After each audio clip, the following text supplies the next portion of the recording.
Hello, everyone. It is now 12 o'clock. I would like to welcome you all on behalf of the Maine Lung Cancer Coalition. Qualidigm. My name is Jessica Reed. I am a consultant and geriatric nurse practitioner for Qualidigm. I will be your host for the webinar today. Again, thank you all for joining. This is the next in our Maine Lung Cancer Coalition webinar series. As many of you know, we've been quite a few webinars we've been putting together. And this is the next in this series, and it is Reducing Lung Cancer in Maine. How can Maine's Impact Cancer Network and the State Cancer Plan help? Our speakers today are Aisha Sheikh, Director of Programming for the Maine Cancer Foundation, Melanie Feinberg from the Maine CDC Comprehensive Cancer Control Program, and Becky Pierce, also from the Maine CDC Comprehensive Cancer Control Program. Next. We would like to gratefully acknowledge our funders, which make this webinar possible for everyone today: the Bristol Myers Squibb Foundation, the Maine Cancer Foundation, Maine Economic Improvement Fund, and Anthem Blue Cross Blue Shield. We so appreciate your support. Some housekeeping important webinar notes. You are in listen-only mode. Please use the chat feature to ask questions or make comments during the presentation. We are going to have questions at the end of the webinar. So again, feel free to just put them in as you think of them, and we will be addressing those at the end and have scheduled in some time to do so. The video screen size and location is adjustable by clicking in the top corner of the boxes and dragging. If you're joining by phone or with others on the same computer, it's important for you to enter your information into the chat window and/or send your name and email to info@qualidigm.org. Next. For CME, just a few words. Disclosure: today's speakers do not have any relevant financial relationships with the manufacturers of any commercial products and/or provider of commercial services discussed in the CME activity. CME will be available for participants who have signed into the live webinar. If there are multiple people at one computer, again, please type their names and email addresses into the chat for attendance records and to get the live the credit for the live webinar for the CME. We do not have separate nursing CEUs, but you can get a CME certificate. Once the webinar is ended by the host, you'll get a pop-up on your screen that will immediately direct you to the survey. If you end the meeting before that happens, you will not receive the survey link. Please complete the survey via SurveyMonkey within 2 weeks. The CME documentation process is really nice. You can now immediately download your CME certificate on the last page of the survey. If you have any questions or problems, we're here to help. Please contact Mary Milam at the email below. Next slide. So again, our title today is Reducing Lung Cancer in Maine. How can Maine's Impact Cancer Network and the State Cancer Plan help? And I'm happy today to introduce our speakers. I'm going to introduce them all at once, and then during the webinar, they're going to transition to each other to make this flow really nicely. So today, Aisha Sheikh is the Director of Programming at the Maine Cancer Foundation. And in this role, she provides leadership and oversight for both the Foundation's grant making as well as Maine's Impact Cancer Network. I'm not going to go into the full bios for sake of time, but you will have these slide decks available to you as well. So next slide, Aisha. Great to have her with us. And Melanie Feinberg is the new Comprehensive Cancer Control Program Manager at the Maine CDC, an experienced health system administrator. Melanie was the Director for Oncology Quality for the Maine Health Cancer Care Network prior to joining the team at the Maine CDC. And again, we're glad to have her join us today. Next, please. And then Becky Pierce is a comprehensive health planner for the Maine CDC Comprehensive Cancer Control Program in Augusta, Maine. She came to the Maine CDC from the world of academia, and after teaching communications for various colleges in the United States for 20 years. So again, we're very happy to have her with us as well. So at this point, I am going to, I'm going to go through the learning objectives, and then I'll be turning that over to Aisha. So our learning objectives for today: understand how Mainers can utilize Maine's Cancer Coalition, Maine's Impact Cancer Network, to achieve lung cancer screening goals. Discuss cancer plan metrics for lung cancer prevention, radon and tobacco, and lung cancer screening, and describe the prevalence of low-dose computed tomography, low-dose CT, lung cancer screening taking place in Maine. So at this point, I would now like to turn this over to Aisha. So turn it over to you, Aisha. Thank you so much.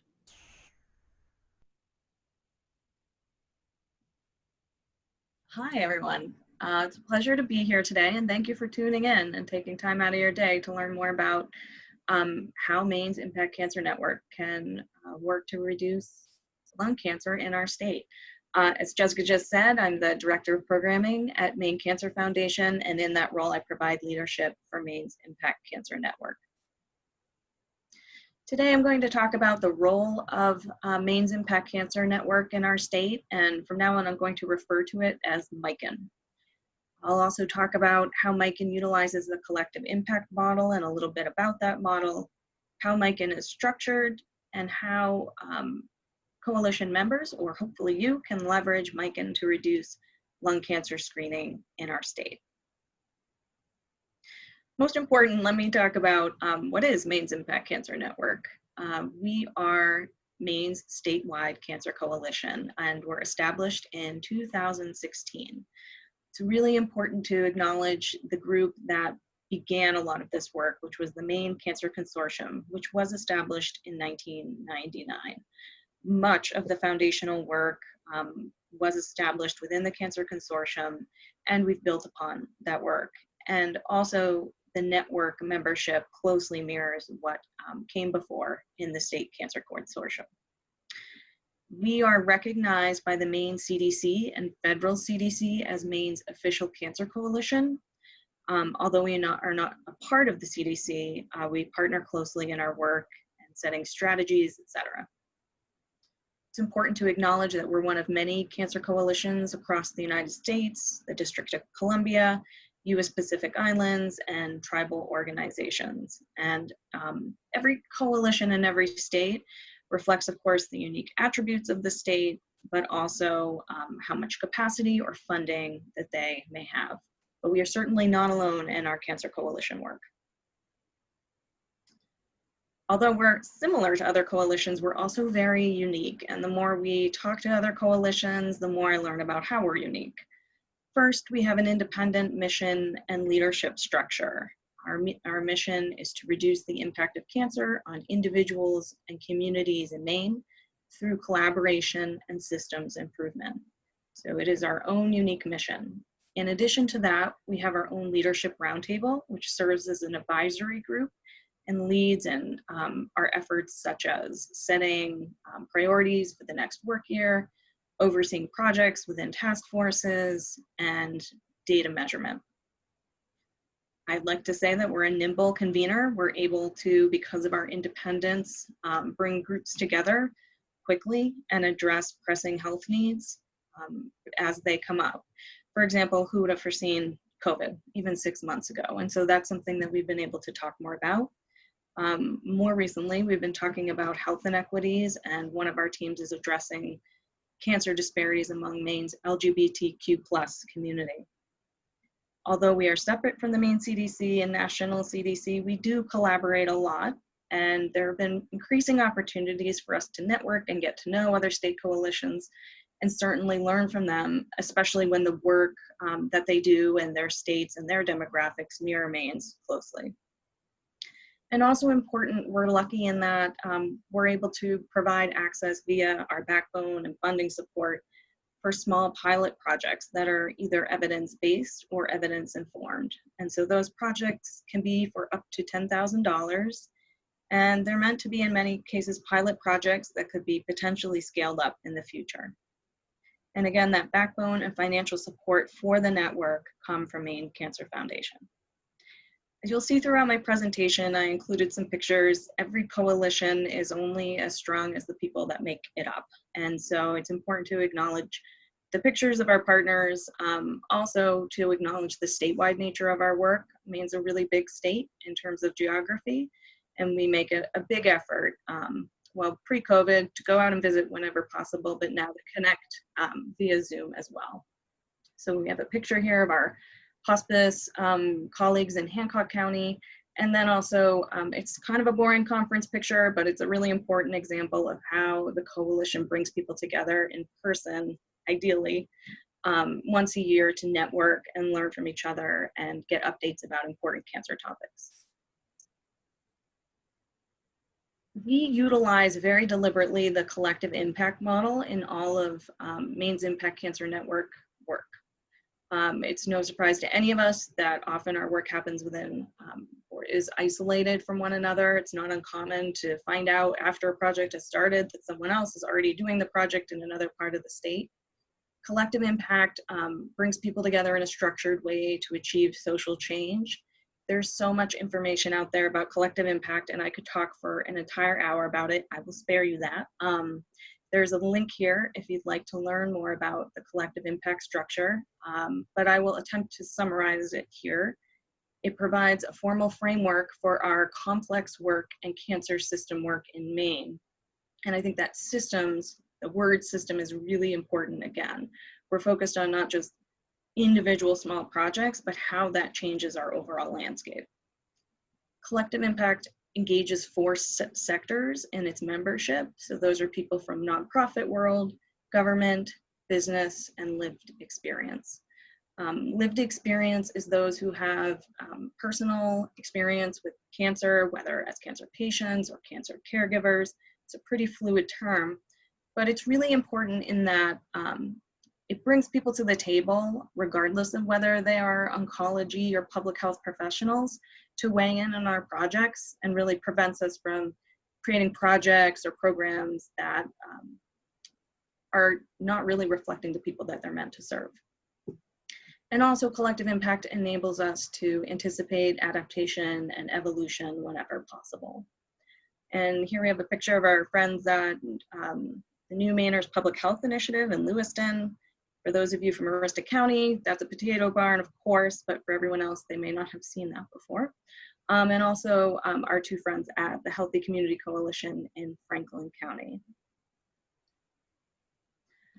The collective impact framework requires 6 components. One is a backbone organization, in this case, Maine Cancer Foundation, a funder, again, Maine Cancer Foundation, a leadership roundtable, which is made up of volunteers, a data team, again, of volunteers, task forces, and a general membership. And so our membership is meant to be to become a member, very low barrier. You just email or go to our website to sign up. There's no cost associated with it. And if you become a member, it's a pretty, definition of membership is pretty fluid. So some opt to just stay informed, receive the newsletter, learn more about what's happening, whereas others, when there's a project that is directly related to work that they're interested in, will jump in on a task force or to complete a specific project. In addition to that, there are 5 conditions in order to have successful collective impact happen. The first is a common agenda, a shared idea of what we hope to accomplish, shared measurement, reinforcing activities, continuous communication, and backbone support. And MICAN contains all of these components. And here in pictures, we have colleagues at the Bangor YMCA's Caring Connections program.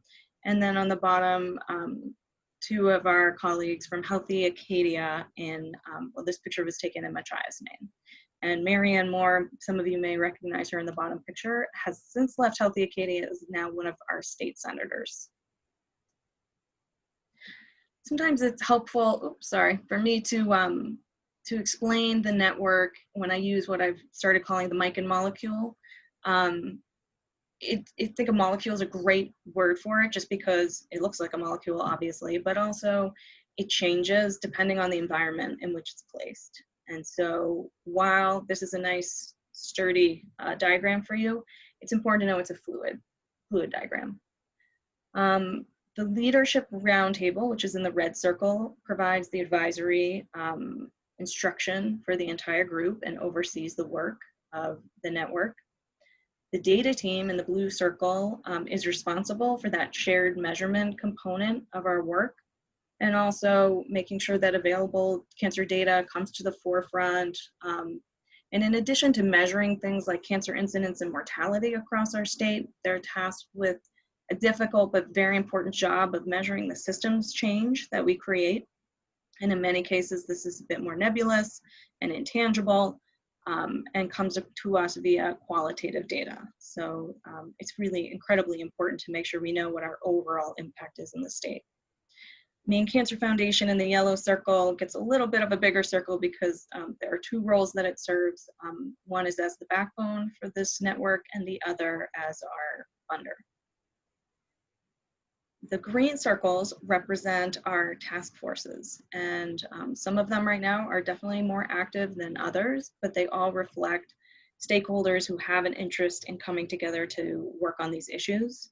So I'll just list them very quickly. One is transportation, another rehabilitation and survivorship, the Association of Maine Cancer Support Centers, employer strategies, prevention and early detection, cancer and its relationship to obesity, and then finally, the Maine Cancer Plan development for the next iteration, which is for 2021 through 25. And that task force actually has many subgroups associated with it, which we'll talk more about later in this presentation. There are many different ways that we can leverage the network to reduce lung cancer in Maine.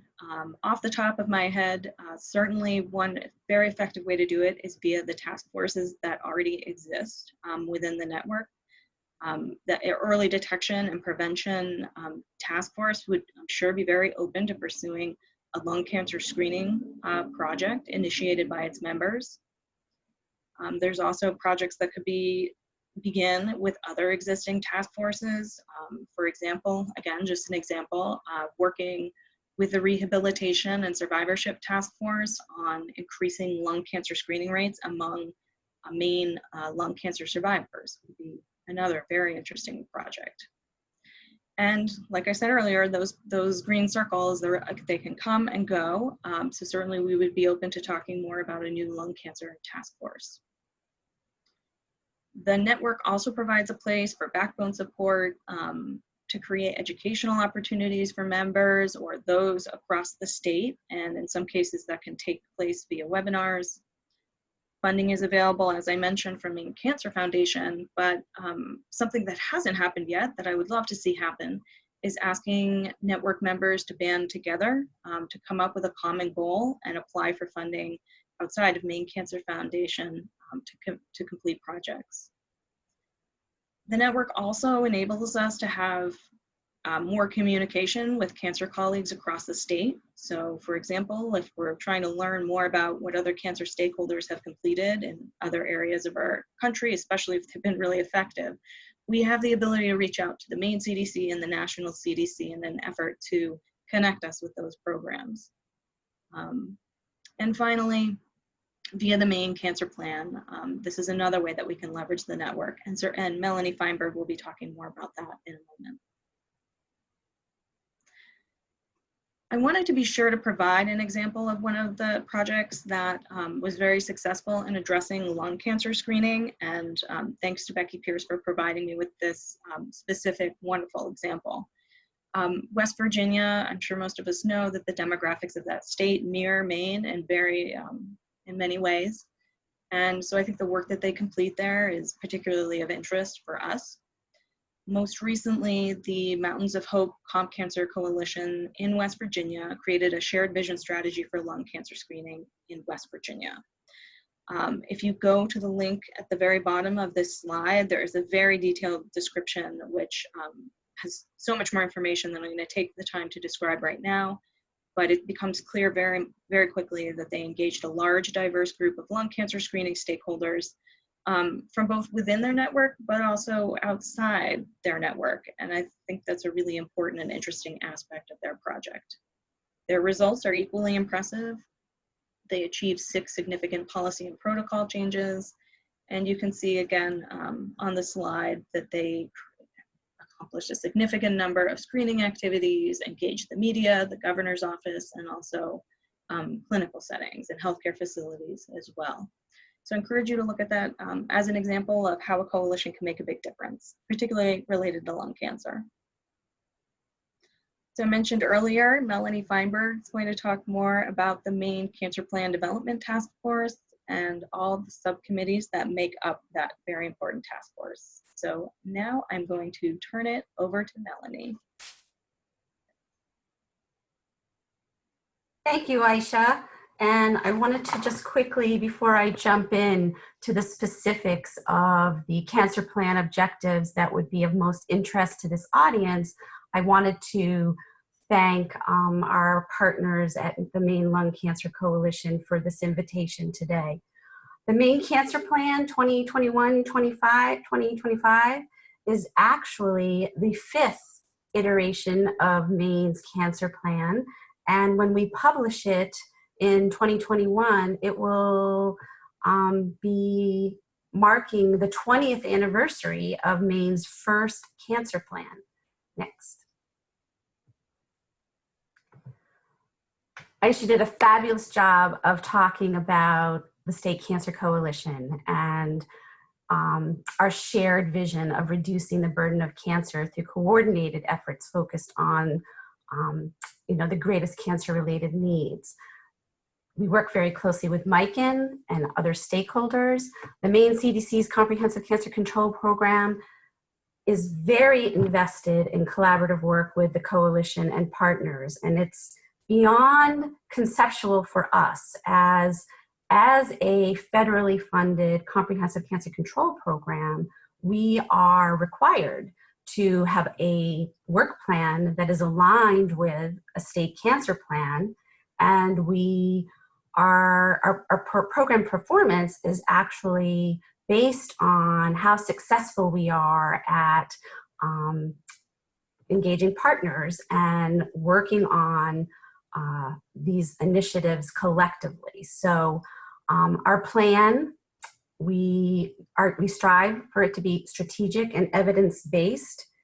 And I want to just make a special note here, because for those of you who have been familiar with previous cancer plans, you will note that there's going to be more resources available within this cancer plan. We have taken care, as different data sources have evolved, to include links to publicly available data, quality data, outcomes data, environmental tracking data. I've got a great example later in the presentation of some new data, but very, very important, to make sure that this plan is a resource. It is intended to be a guiding document, which is why as much broad stakeholder engagement in the development is desirable. To that end, I would just note, and we have a slide coming up that will let you guys know of our amended timeline for the publication of this plan. We deliberately decided to delay the publication of this plan by 6 months, and it was about making sure that we provided adequate time, and not in March and April where everyone was adjusting to working remote and our new post-COVID reality. So we have delayed the public comment period till this fall, and we'll get into that. But again, we did not, after having worked on this for the last 12 to 16 months, we did not want to short shift the public comment period. We began back in January with groups, small group meetings to talk about the drafts and where we were at. So my apologies to anyone who was at the January Maine Lung Cancer Coalition meeting, because we did early on reach out to that group, the advisory group of MLCC, with some very preliminary cancer plan metrics and got some feedback. The 2021 to 2025 cancer plan, like all the others, includes chapters and goals and objectives on prevention, screening, early detection, treatment, survivorship, and palliative and end-of-life care. I'm going to go through the details of some lung cancer-related objectives from the prevention and screening chapters. Right now, our content teams from the MICAN molecule have wrapped up pretty much their drafts, and the process where we're at right now is we have the data team, the advocacy team, and the executive committees helping us to fine-tune and polish this. One note, as we get into the specific metric slides, we are in the process of wrapping up an existing 5-year plan, and we need to make sure that we have the most current up-to-date data for the existing plan and the most current and up-to-date data for establishing baselines and ultimately establishing targets for 2025. That's all happening now as we speak. We've had some delays with briefest data. We've had some other delays related to the current landscape.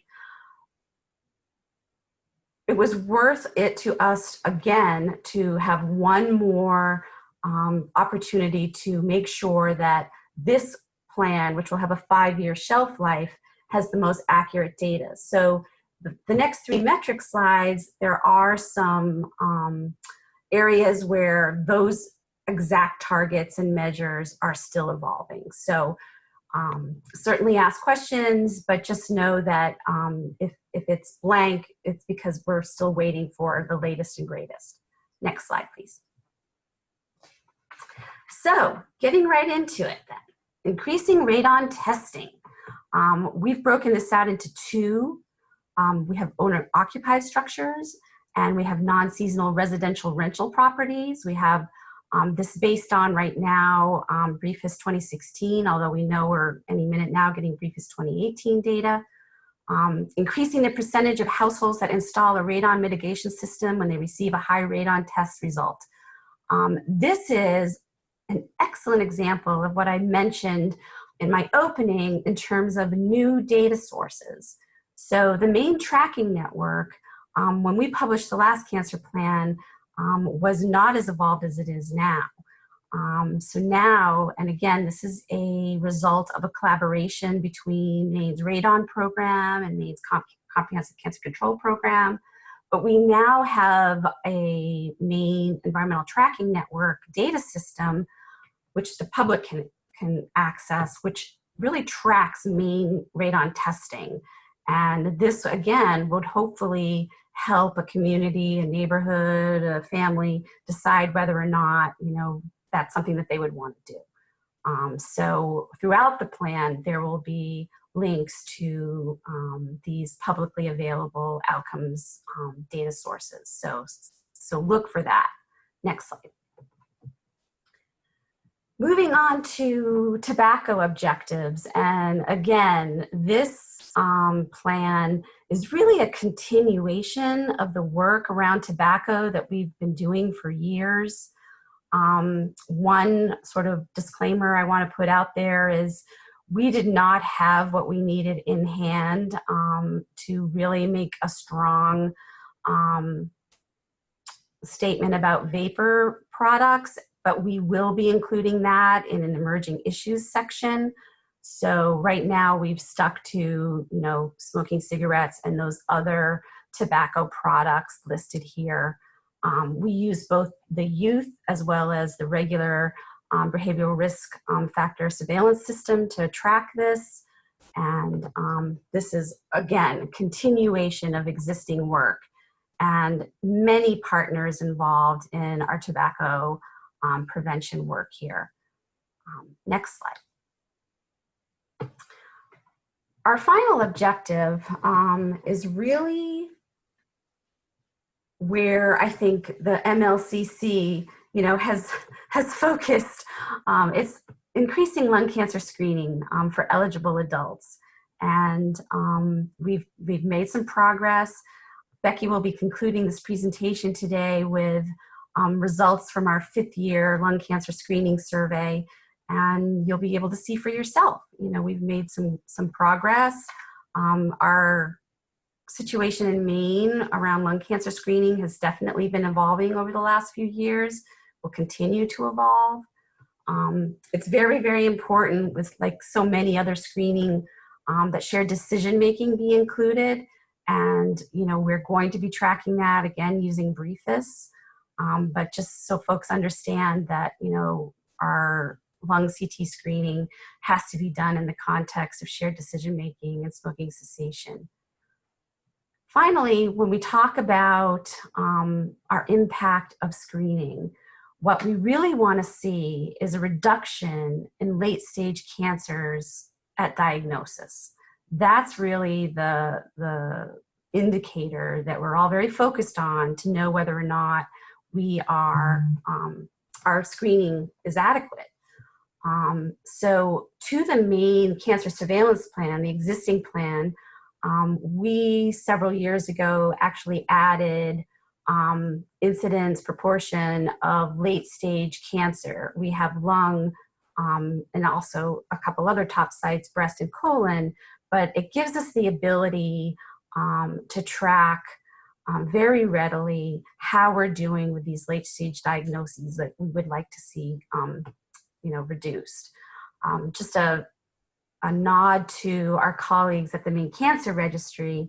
Maine is very, very fortunate to have a premier state cancer registry, and we work very closely with them. And obviously, cancer surveillance is very, very important in this context. Next. Now, I'm hoping that this might get some of you excited. I know some of you that are on this webinar now have been very, very involved in this work up to this point. Our cancer plan update actually began a little over a year ago with meetings in Hollowell in both May and June. And the work of the task forces began at that time and has really, accelerated up through the end of the calendar year. So the coalition teams, the content experts, they have gotten us to this point. We will be circling back to those same teams, those same content experts, our stakeholders, the folks we've been working with after the public review period. So there may be things that come to us. There certainly has been in previous cancer plan updates that maybe we haven't thought of. In some cases, there might be things that we thought of, but we just, like the vaping issue, we just didn't have the hard evidence that we needed to build an objective, a measurable metric, etc. So, there is going to be a pause after the September-October public feedback period where we will work with our task force, our executive committee, and our data team to kind of tuck in, as I like to call it, anything that comes to us through the public comment period. So again, would welcome any feedback, questions. Don't wait for September, October. If you feel compelled, then you have something that you think we've missed or something that you think we ought to fine tune. This is a cancer plan for Maine.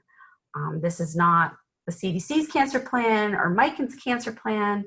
This is everyone's cancer plan. So we certainly want it to be reflective of what you folks are most concerned about. Right now, and I'm feeling very confident about this, we were going to be publishing January 1st, 2021, but for the preservation of our public review period, our target date is now July 1st, 2021. It will be finished by December 31st, and we are just going to be allowing several months for the final draft to make its way through the Maine CDC internal review process, which, as I come up, I'm a couple months shy of my first year anniversary with the Maine CDC, but I'm certainly learning all of the mechanics of state government. I have been involved with cancer plan work for the last 20 years in a different role, of course, but this experience that I've had from this perspective has been certainly a really exciting experience for me professionally, and I would like again to just underscore how fortunate the state of Maine is. We've done a lot of networking at the national level with our National Comprehensive Cancer Program colleagues, and whereas every state is required to have a coalition, not every state has been successful in creating one, maintaining one. So I feel very fortunate that Maine has a long legacy of cancer plan work, collaboration, and look forward to bringing the 5th iteration of the cancer plan across the finish line. Now, it is my great privilege to introduce my colleague, Becky Pierce. Becky has years of experience with the Maine CDC. She actually has a tremendous amount of tobacco experience, and she is going to be providing an exemplar, a Maine example of how we've been working together to gather some very important baseline information. So, Becky, I'll turn it over to you. Thank you, Melanie, and thank you everyone for joining us today. As Melanie said, my name is Becky Pierce, and I work with Melanie at the Maine CDC Comprehensive Cancer Control Program. And I've been asked to talk about the lung cancer screening surveys that I've been conducting over the last 5 years. I'd like to begin with a bit of background on lung cancer screening so you understand why we started doing this.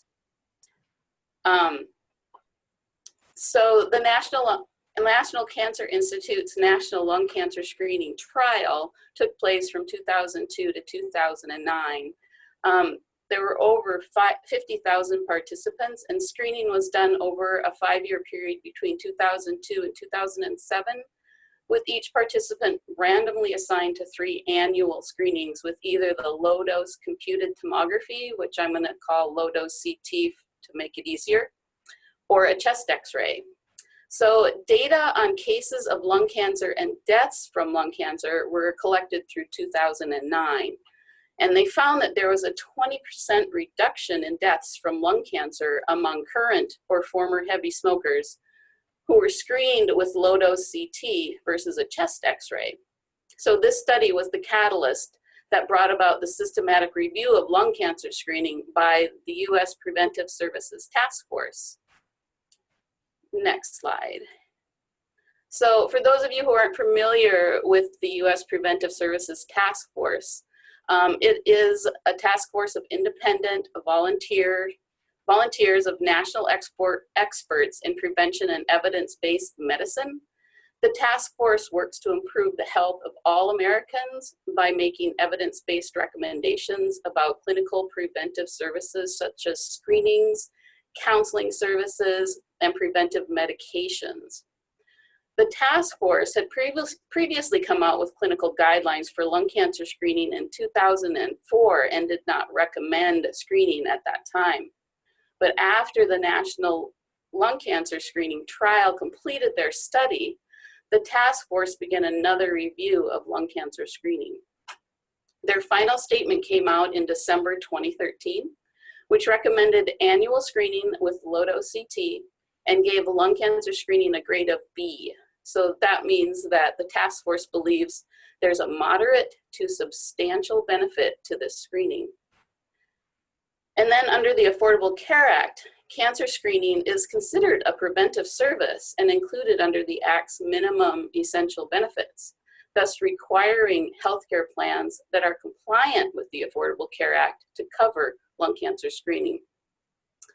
So the task force is currently in the process of updating their guidelines for lung cancer screening once again, but the current recommendations from 2013 include the following: asymptomatic adults aged 55 to 80 with a 30-pack year smoking history, so meaning that the person has smoked 1 pack a day for 30 years, or it could be an equivalent of that, so 2 packs a day for 15 years, or heaven forbid 3 packs a day for 10 years.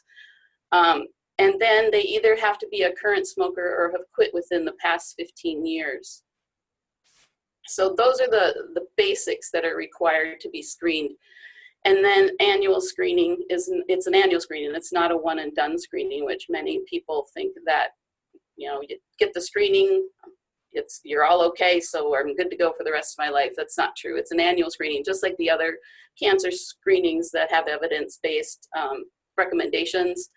They have annual screening, not annual, I shouldn't say that, regular screening follow-ups that need to take place. Next. So in 2016, the Maine CDC Comprehensive Cancer Control Program began conducting a lung cancer screening survey. The goal was to determine which facilities in Maine were providing lung cancer screening. The survey process began with an internet search of radiology and imaging centers across the state and reaching out to them via phone and asking them if they were doing lung cancer screening, along with a few other questions about what screening guidelines they were using and how many people were screened and barriers to screening. And then in the second year, I reached out to the Maine Lung Cancer Coalition for some assistance. I wanted to ensure that the questions asked in the survey were using language that would be understood by medical staff. I don't have a medical background, so I might have worded things differently, and they were helpful with that. And I offered the survey as a way for the Maine Lung Cancer Coalition to get some of their questions answered around lung cancer screening as well. And also, they had contacts of lung cancer facilities in the state, and I used them to help me confirm that the ones I had are still the same people, or if there was some changeover, they were able to help me with that as well. So as I said, the survey has taken place over the last 5 years, with 2020 being the final year of the survey. Next slide. So here's a slide of the number of facilities providing lung cancer screening over the 5-year period. So as you can see, the number of facilities has fluctuated over the years. Each year I did send out reminders to complete the survey, but inevitably there were a few that didn't respond for whatever reason, and they might still have been doing screening. So I would consider each year an estimate of the number, if anything. And if anything, the number's probably underrepresented. There are probably, maybe 2 or 3 more each year that did not respond to the survey. This year, considering the survey was finishing up just as COVID-19 was hitting, we were actually pretty pleased with the response that we did get. Next slide. So this slide is about shared decision-making. So screening for lung cancer, as I said, is different from the other 3 cancers with evidence-based screening recommendations. Most of those are based on age, generally speaking. But with lung cancer, it's those 3 criteria that we went over early: the age, the PAC years, and the current smoker or quitting within the last 15 years. And these criteria should be met before an individual is screened. So because of this, the Centers for Medicare and Medicaid Services requires a shared decision-making visit for anyone undergoing low-dose CT for lung cancer. And this question was added to the survey beginning in year 2. Also, because of this requirement by the Centers for Medicaid and Medicare Services, a vast majority of the facilities just decided to require patients to have a shared decision-making visit before screening, regardless of their insurance. And as you can see from the slide, for the most part, almost every single one of them are requiring a shared decision-making visit. Next slide. So another requirement of the Centers for Medicare and Medicaid Services is a referral to cessation services if a person is a current smoker. Again, this question wasn't added until the 2nd year of the survey. And there was a 3-year period where most facilities were referring to cessation services. And I'm not sure, I was kind of surprised by this year's responses and not sure why there's such a reversal in this final year, but maybe that's something we can look into since literally just finished the report. So more on that to come. Next slide. Okay, so here's a graph of the number of baseline lung cancer screenings that took place in each county over the past 5 years of the survey. So remember that this data does not include all of the facilities in Maine, but only those that responded to the survey. No, that's one thing to take into consideration. And then also keep in mind that these are only estimates and doesn't include data from all of the facilities that responded even that are screening, because some of them weren't able to provide data. So there's another, this is really just an estimate. But over the 5 years, baseline lung cancer screening has increased from an estimated 1,129 in the first year to 3,855 in the 5th year. So regardless of the numbers, it's obvious that lung cancer screening has increased during the past 5 years. Next slide. This is another graph showing the reported annual follow-up lung cancer screenings. So as I said, it's supposed to be annually that these screenings are taking place for lung cancer. So here's an idea of what it looks like in Maine. Many patients who do a lung cancer screening think it is a one and done, like I've said before, but it's not, it's an annual. As you can see, there are only 4 years of data in this, because this question wasn't added until the second year of the survey. So just as lung cancer screening evolved, so did the survey evolve each year that it was sent out. So over the last 4 years, annual follow-up screenings have increased from 393 in the second year to 2,089 in this final year of the survey. Keeping in mind, again, estimates, some people weren't able to supply data. Next slide. That's not the next slide. One more. Nope, nope, yep, thanks. So finally, there have been many barriers to lung cancer screening. All facilities, whether screening or not, were invited to respond to the questions on barriers. And this year there were a total of 17 facilities that responded. Some facilities struggled with the lack of patient knowledge or interest and lack of provider knowledge or interest, the top two. Although this has improved slightly over the 5 years of the survey. Barriers associated with the cost of the screening test also appear to have been alleviated somewhat in the last 5 years.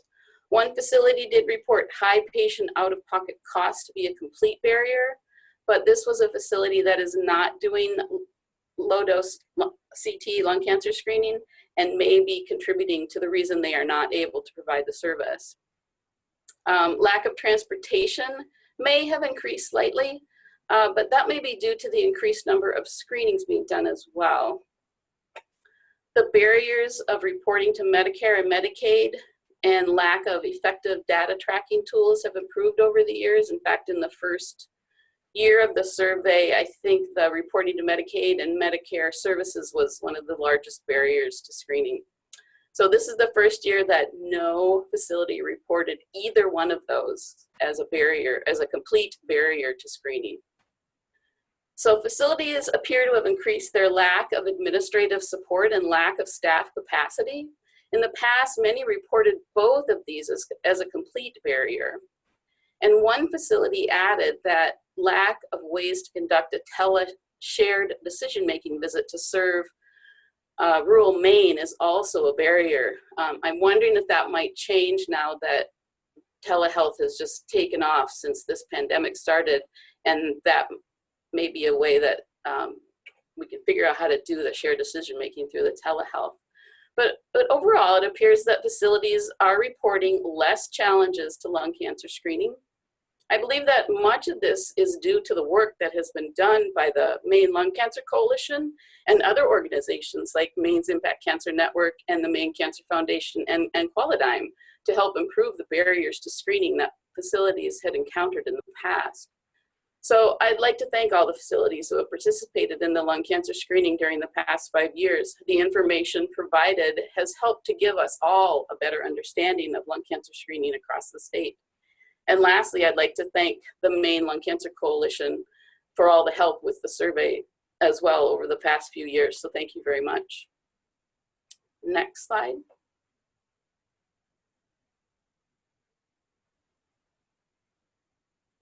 So we're to the question and answer section now. I think I can speak for all three of us presenters that we would like to thank both the Maine Lung Cancer Coalition and Qualidigm for inviting us to speak on this webinar today. So thank you, and if you have any questions, we can see what we got.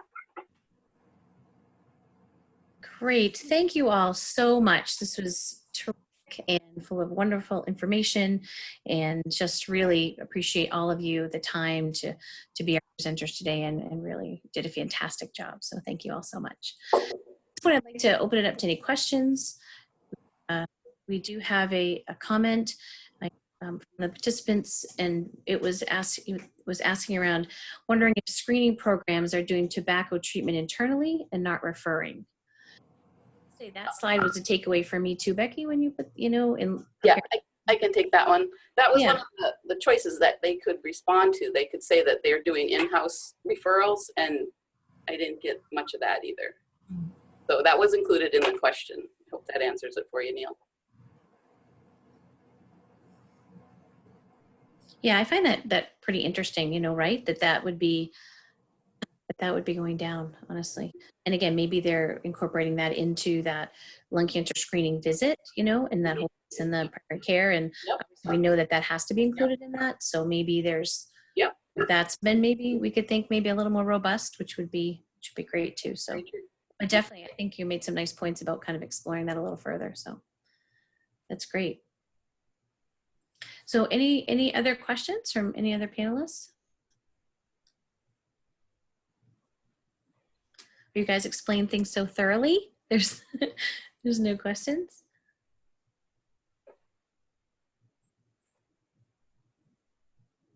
Morgan, do you have any on your end of things too? I just want to make sure that I'm seeing everything, what I can see on the screen. There are no more questions that I see. However, I did notice that one person joined the webinar with a username that I can't decipher. So if you are looking for CMEs, please make sure to put your name and email in the chat. And then there are 3 people who called in today to the webinar. So if you are looking for CMEs, please email info@qualidigm.org with your phone number and your name and email so that we can make sure you get the evaluation for CMEs. Great, thank you, Morgan. At this point too, well, we do have another question. We have a question, actually a couple that have, so one is, what do you think is next for lung cancer prevention and screening? It's 2 questions, a 2-parter, so I'll read both. That way you can think about both of them. So again, what do you think is next for lung cancer prevention and screening? And when will new guidelines be released from the USPS task force? I don't know when USPSTF is going to be done yet, and the last time I looked, I didn't have a date. I just said it was in progress, so I don't know that they have a date yet. I knew it usually takes 3 or 4 years, and I believe the process didn't start that long ago, so I think it'll be a little bit still, but if I'm wrong, I apologize. And then as far as the next thing for lung cancer prevention and screening, that's an excellent question, Anne. I think that there's still some challenges around patients not understanding the screening and what's involved with it and what's required by it. So I think there's some more education that needs to go out there around this. I know I had a friend who was never would screen for lung cancer, ever. And then all of a sudden he did. And I said, why did you change your mind? And he said that he talked to his doctor, and his doctor said, you're in really good health. You have nothing to lose. Why not do it? So he did. And it was fine. And I said, are you going to keep going back every year? And he said, yes, I will. So I think it's just knowledge and information that needs to get out there to get people. I mean, he was hardcore.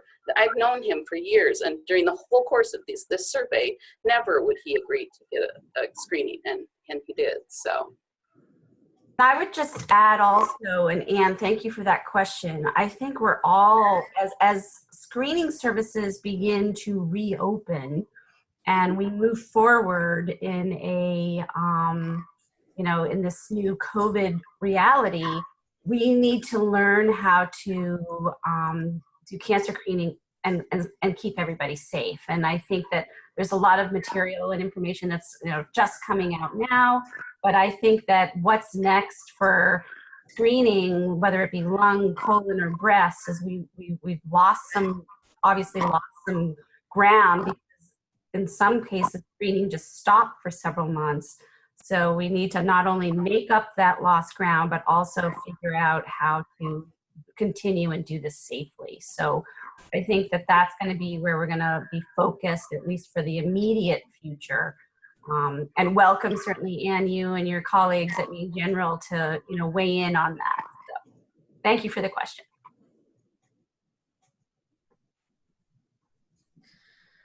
Great, thank you so much. And Anne did respond to that, Maine General Medical Center is starting to send out reminder letters for those CTs similar to mammos. So, moving some progress along with that too, and reminders and recalls. So great, thank you, Anne, for sharing that. We appreciate that. Just doing a time check, we have about 5 minutes left, a few more minutes. And to see again if we have any other questions.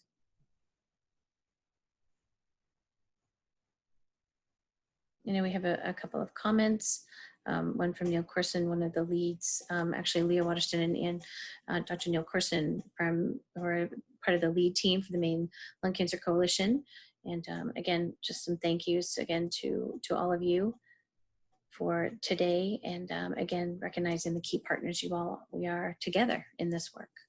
So thank you.